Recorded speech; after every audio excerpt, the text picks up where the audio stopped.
Ketika ujian atau musibah itu datang, jangan pernah menyerah. Ketika kamu jatuh, maka bangkit lagi. Jatuh, bangkit lagi, jatuh, bangkit lagi.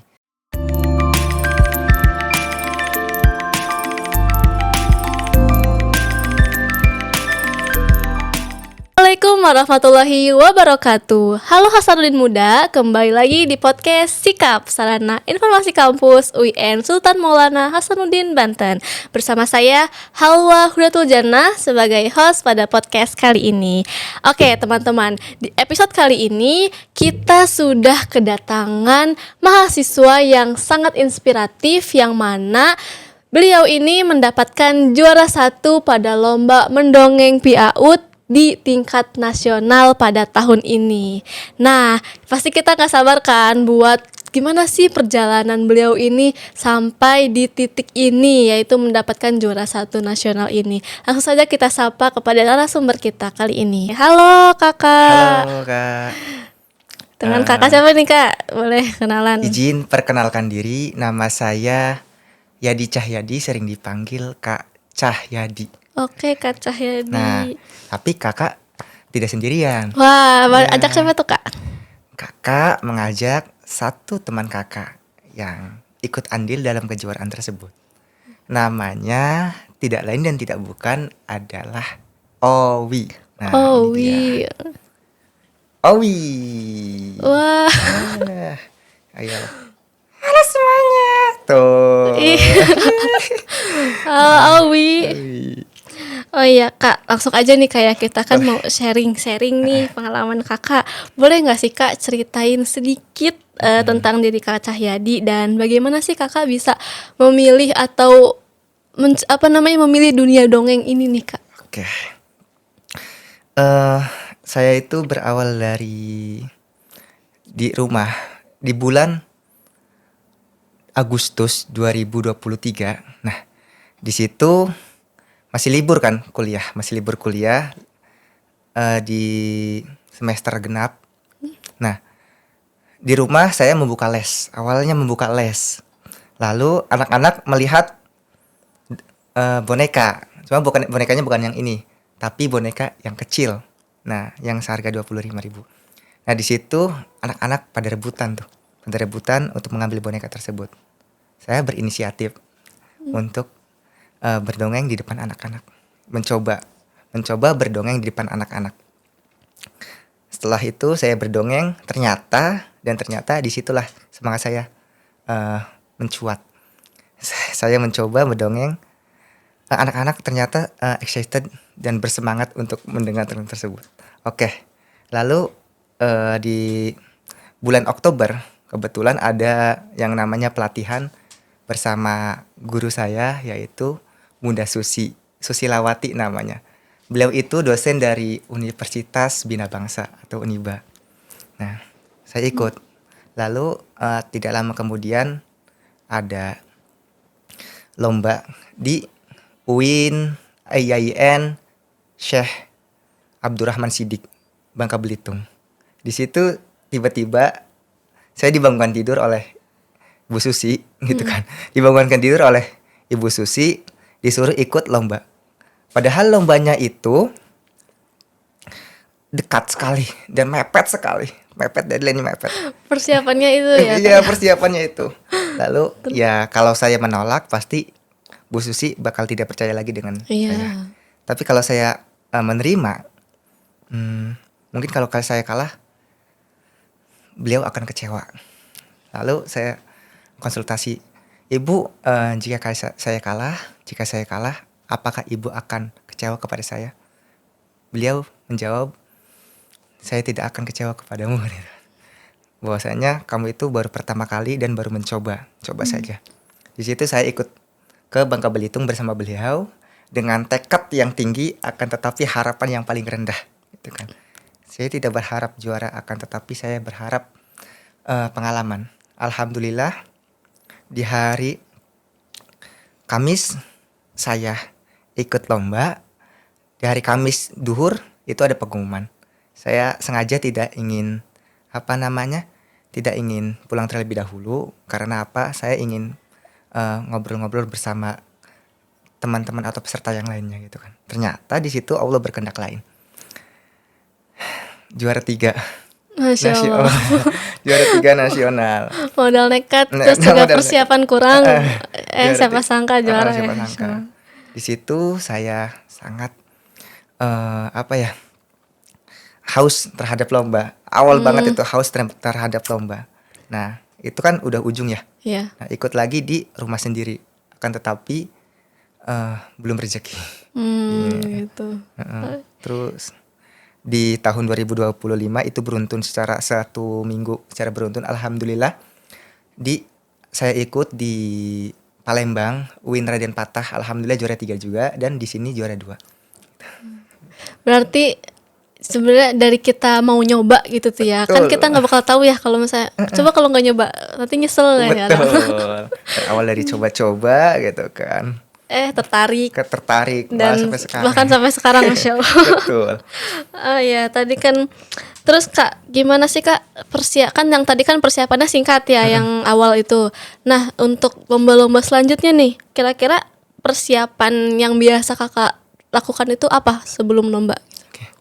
Persiapan yang pertama yaitu mencari naskah terlebih dahulu yang sesuai tema di template atau di flyer yang telah disebarkan oleh panitia gitu kan.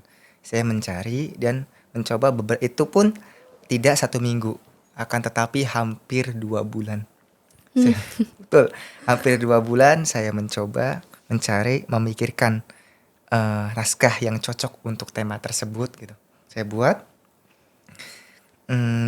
sambil dipraktekkan di cermin.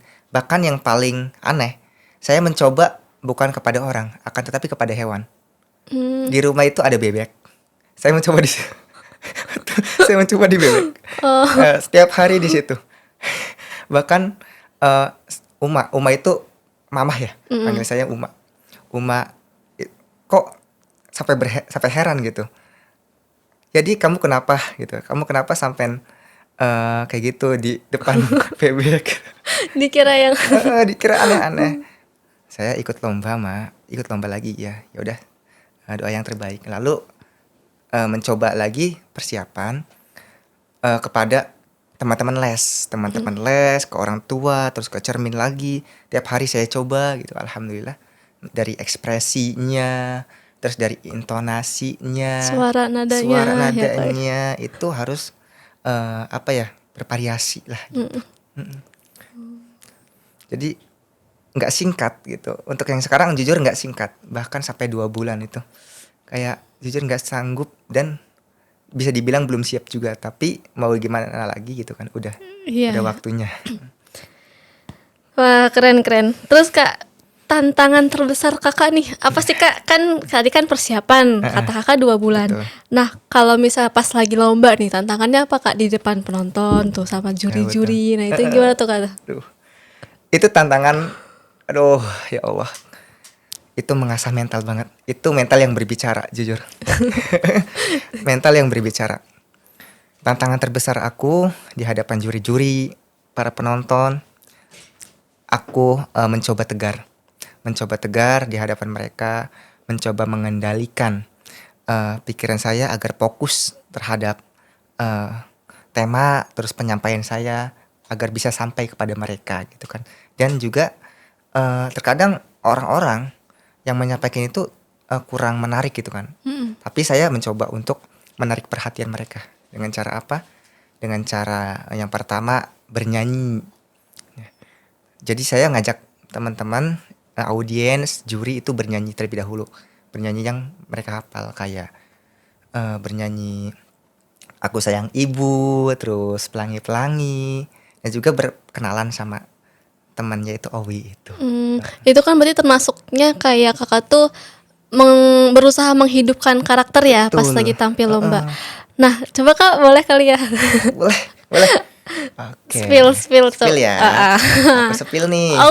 Owi namanya Owi. Ceritanya mau cerita apa nih Kak? Nah, aku nyanyi dulu aja kali ya. Oh boleh. Nyanyi. Owi.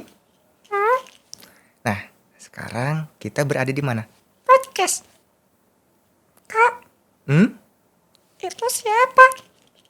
Nah, ini sama siapa Kak? Aku Halwa. Halwa. Kak Alwa. Kak Halwa. Halo kakak. Halo Wi. Nah, yuk kita nyanyi yuk. Ayo. Tadi malam kita kan sudah briefing ya. Iya betul. Oke, sekarang nyanyi Sayang Ibu. Oke? Oke. Oke, yang pertama. Satu, aku sayang Ibu. Dua, juga sayang Ibu. Kok ibu? Bukan dong. Harusnya ayah. Ibu. Ayah. Ibu. Kok ibu? Kata Rasulullah. Gimana? Ibumu lalu ayahmu. Betul nggak, Kak? Betul. Oke. Sekarang nyanyi lagi. Ibu semua ya. Oke. Satu, aku sayang Ibu. Dua, juga sayang Ibu. Tiga, sayang Ibu. Kok sayang ibu? Aduh, gak boleh gitu. Yuk kita cerita yuk. Ayo. Mau cerita tentang apa, Kak? Apa aja deh? Apa aja. Oke. Owi berasal dari mana, Owi? Aku berasal dari Jawa. Dia berasal dari Jawa, Kak. Oh, Jawa. heeh. Bajunya Jawa banget ya. Bahasanya jauh banget tuh. Jawanya di mana? Solo. Kok Solo? Oke. Owi ini udah berapa kali ikut Kayadi? Banyak kakak. Berapa kali? Ada kali ya 10 kali. Di mana aja? Banyak. Oke, gitu Kak, seperti itu. Keren. Oke. Ya, ini ya, jadi kayak kita tuh kalau fokus ke boneka itu kayak hidup gitu ya. Iya, betul Kak. Jadi ketika kita tampil itu apalagi di depan juri, di depan penonton, apalagi penontonnya itu anak-anak. Nah, penonton anak-anak pasti lebih semangat gitu kan. Jadi kita juga harus lebih semangat mengendalikan pikiran agar lebih fokus gitu kan.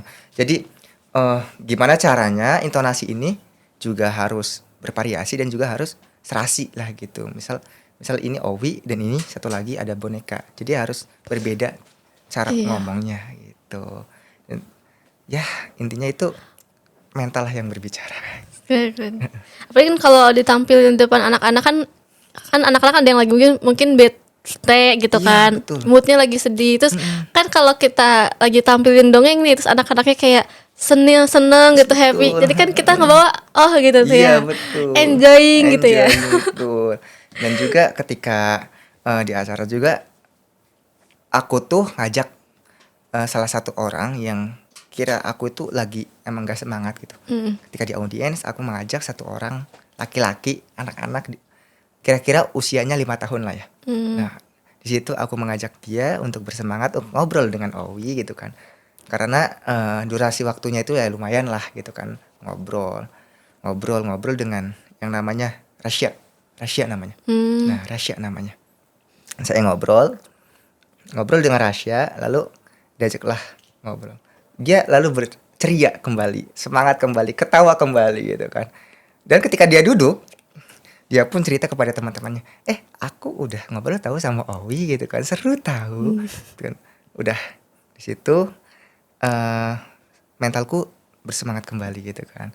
Artinya ketika anak tersebut semangat, aku pun ikut semangat gitu. Oke. Tidak memperdulikan juri, tapi saya memfokuskan kepada anak-anak agar lebih ceria. Anak-anak juga kenalnya Owi gitu ya. Owi, Kenal. betul. Oh iya Kak, ada nggak hal yang paling berkesan gitu tuh selama di kompetisi, Kakak ikut kompetisi gitu? Ada. Apa tuh Kak? Ya selain juara 1 ya, yang berkesan bagi saya itu yang pertama itu yang tidak terlupakan. Saya mendapatkan teman-teman baru. Ya dari berbagai universitas, baik dari universitas raksasa seperti UI, UPI, terus UNJ, UIN Jakarta. Itu saya mendapatkan teman-teman baru. Dan hal yang tak terlupakan bagi aku yaitu keceriaan para peserta. Kecirian para peserta ketika sebelum lomba H-1, H-2 mereka itu bermain sama aku, sama yang lain juga gitu kan. Jadi kita seru-seruan terlebih dahulu nih sebelum tiba waktunya gitu. Jadi ngebangun chemistry dulu ya. Betul, beradaptasi dulu kita. Jadi ketika kita sudah waktunya, kita saling memberikan semangat. Itu yang tak terlupakan bagi aku. Oh iya keren. Oh iya Kak, apa sih Kak peran keterampilan mendongeng bagi mahasiswa PIAUD dan calon pendidik anak usia dini? Oke. Yang pertama untuk mahasiswa PIAUD terlebih dahulu. Boleh. Peran mendongeng itu sangat penting untuk para calon guru, khususnya guru PIAUD, umumnya untuk guru SD, MTS itu. Karena apa? Di dalam dunia pendidikan anak usia dini, baik itu kober, daycare, kids care ataupun PAUD, RA, TK segala macam. Itu pengajarannya bukan seperti pendidikan pada umumnya seperti SD atau SMA atau MTS. Tetapi di dunia pendidikan anak usia dini itu caranya berbeda, yaitu bermain sambil belajar.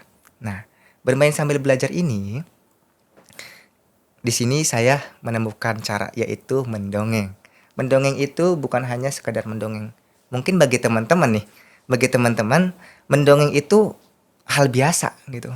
Tapi bagi aku ketika bertemu dengan boneka atau dunia pendongengan merupakan salah satu atau separuh napas aku. Karena mendongeng itu jujur bukan hanya dari segi pergerakan saja, akan tetapi menghidupkan karakter seseorang, terus mengeluarkan ekspresif anak gitu, ekspresif, reseptif, dan juga mengembangkan perkembangan anak baik itu kognitif, dia berpikir nih dari dari dongeng tersebut apa nih yang mau diambil gitu kan. Terus visual, kinestetik, literasi, bahasanya tadi bahasa ekspresif, terus moralnya pesan moralnya apa yang disampaikan gitu. Jadi bukan hanya gerak-gerak biasa aja gitu. Tapi ada nilainya ya Ada yang pasti. nilainya betul. Dan juga untuk calon PIAUD nih, calon mahasiswa PIAUD yang mau bergabung khususnya di ruang lingkup UIN Sultan Maulana Hasanuddin Banten. Calon mahasiswa PIAUD, ayo gabung di PIAUD UIN Banten. Karena apa? Di PIAUD itu mungkin orang-orang bakal mengira bahwasannya ya PIAUD paling nyanyi-nyanyi doang gitu kan. Tapi berbeda. Ketika kamu masuk ke dalam itu berbeda dengan apa yang kamu bicarakan gitu kan. Dan juga di PIAUD UIN Banten ini bukan hanya sekedar kuliah, akan tetapi ada yang namanya kalau di sekolah itu ekstrakurikuler gitu kan.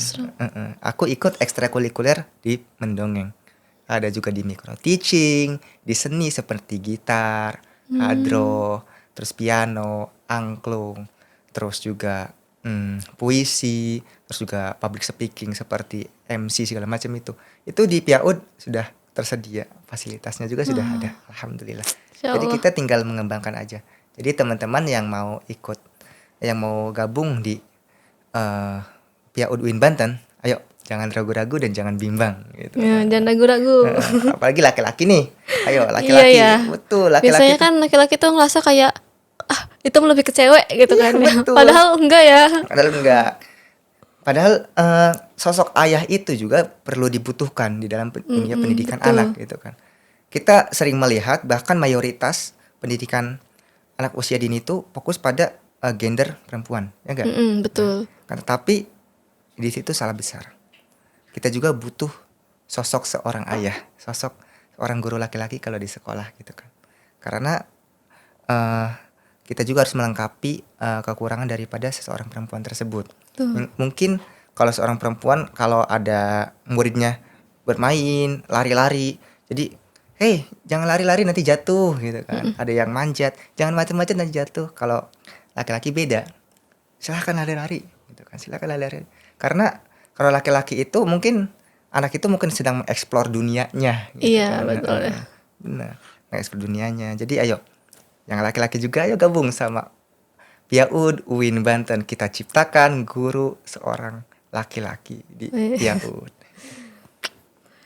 Oh iya kak, kan kakak nih kan juara 1 nah di lomba pendongeng. Nah kira-kira yang kakak tahu tuh apa sih kak yang penampilan kakak tuh yang beda dari yang lain gitu tuh? Kayak kakak kan alasan kakak juara 1 gitu tuh. Betul. Dulu kan 2023 sampai 2025 aku nggak ini apa namanya nggak ikut lomba ya, karena memang ada faktor atau alasan kesehatan juga ya, dan juga sedang kukerta atau PLP kalau di FTK. Jadi 2025 itu nggak ikut lomba. Nah di 2023 2024 itu aku mungkin juara 3 dan juara 2 gitu. Di situ pasti banyak evaluasi dong. Aku mengevaluasi apa yang ada apa yang ada kekurangan dalam diri aku gitu. Aku bertanya kepada juri langsung, kepada Bu Susi, kepada Bu Uyu ini dosen PIAUD, UIN Banten, terus kepada juri-juri yang lain di luar sana gitu. Nah di situ saya mencatat dalam buku, oke, ternyata seperti ekspresinya itu masih kurang, intonasinya juga masih kurang jelas gitu. Karakter atau suara tokohnya pun masih berantakan. Di situ saya mencoba. Saya mencoba di tahun awal yaitu di Pekalongan. Tahun 2006 awal saya mencoba di Pekalongan, ikut di Pekalongan. Mungkin itu takdir ya. Jadi saya tidak juara gitu kan. Nah yang kedua itu di Kudus. Di Kudus, di UIN Kudus juga tidak juara juga. Akan tetapi saya tidak menyerah begitu saja. Nah saya mencoba, saya mengulik dan saya terus berjuang gitu kan. Bahwasanya Allah itu tidak akan menyasarkan rezeki seseorang. Iya. Nah, lalu saya terus berusaha mencari, terus berusaha menghidupkan karakter, berusaha mendapatkan bahasa ekspresif itu dan juga tersampaikan oleh anak-anak. Dan alhamdulillah hasil itu telah dikabulkan oleh Allah Subhanahu wa Masya Allah. Mungkin walaupun juara 1 tapi masih banyak evaluasi yang saya harus kerjakan gitu kan. Semoga kedepannya juga bisa Bisa go lebih. internasional. Ya, amin. Terus berkembang. Oh iya kak, boleh kasih tips atau triks ke teman-teman nih, kayak mungkin yang pemula baru masuki dunia dongeng gitu. Nah bisa kasih tips ke teman-teman biar lebih pede, biar lebih kayak kakak gitu. Oke. Tips yang pertama yaitu belajar. Walaupun memang belum punya guru secara langsung, belajar terlebih dahulu. Belajar di YouTube tuh kan ada YouTube. Belajar aja di YouTube dulu. Nah, cuman nggak seperti 100% secara langsung kan, nggak langsung praktik gitu. Belajar dulu otodidak di rumah. Belajar melemaskan tangan dulu terlebih dahulu agar emang bahasanya itu keluar, terus si ekspresinya juga kena, seperti bonekanya ini seperti hidup gitu, seperti bernyawa. Jadi ketawa ada, ini ada gitu. Nah setelah itu ketika kamu ingin serius terhadap dunia perdongengan, cari guru untuk belajar secara langsung gitu kan, agar kamu ikut lebih semangat, lebih tahu tentang dunia perdongengan, lebih tahu lebih dalam bahwasanya dongeng itu bukan hanya cerita-cerita aja, tapi tahu lebih dalamnya gitu.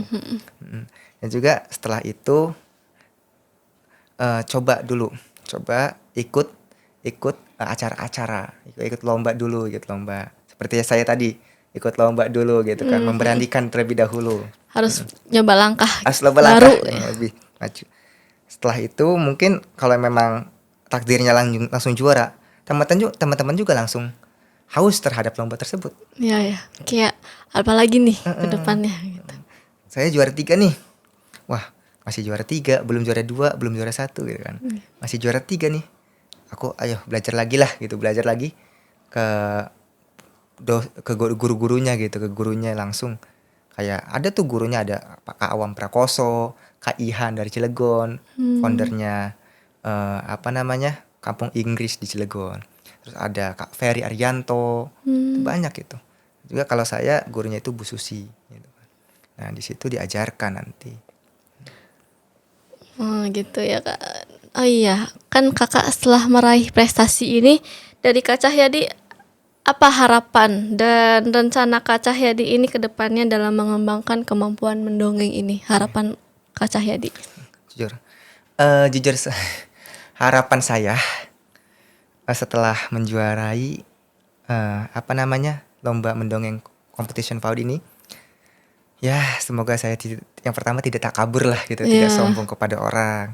Yang kedua tidak terlalu puas diri gitu kan. Udah juara 1 akan tetapi udahlah, udah juara 1 ini biarin aja, saya udah juara 1 nggak mau ikut lomba lagi. Akan tetapi saya tidak begitu. Semoga di masa depan atau besok saya bisa ikut ke tingkat internasional. Dan rencananya karena memang aku ingin regenerasi di PAUD UIN Banten ini, rencananya aku bersama dosen-dosen yang lainnya ingin mengadakan sebuah les atau sebuah latihan yang biasanya latihannya itu cuma 1 minggu sekali, biasanya dilakukan di hari Rabu. Nah, tetapi ini dilakukan di 1 minggu itu 2 kali gitu kan. 1 minggu 2 kali, biasanya 1 kali 2 kali gitu. Dan juga sekarang itu akan diadakan praktek seperti itu, kayak seperti seni drama itu nanti dipraktekkan langsung di setiap UAS gitu. Jadi itu rencana saya agar progres kepada adik-adik tingkat lah gitu. Biar lebih improve gitu ya. Betul. Dan juga yang memang di PAUD itu anak-anak itu agak gimana gitu.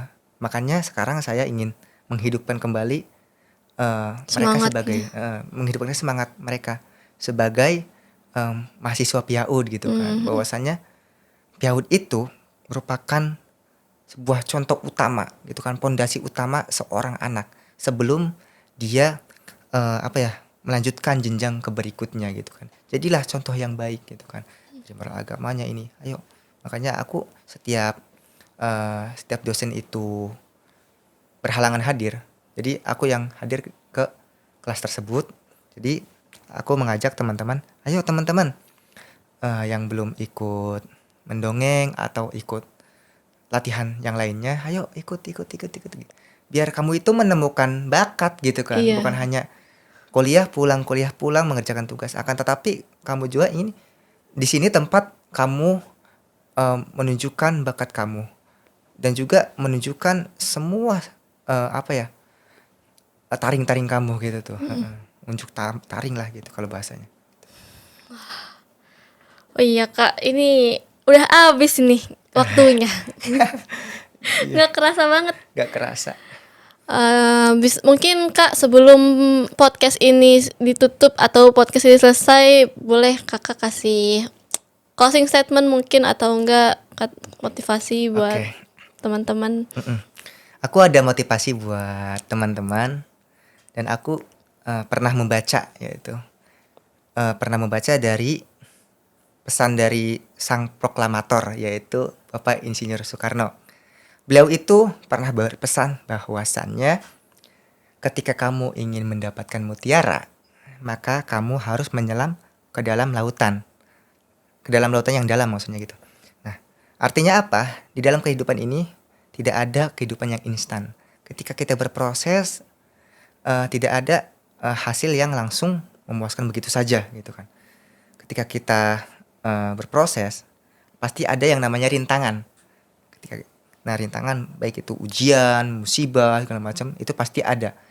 Akan tetapi ketika ujian atau musibah itu datang, jangan pernah menyerah. Ketika kamu jatuh, maka bangkit lagi. Jatuh, bangkit lagi, jatuh, bangkit lagi. Sampai kamu menemukan mutiara. Apa itu mutiara? Mutiara itu kesuksesan. Alhamdulillah podcast kali ini sudah selesai.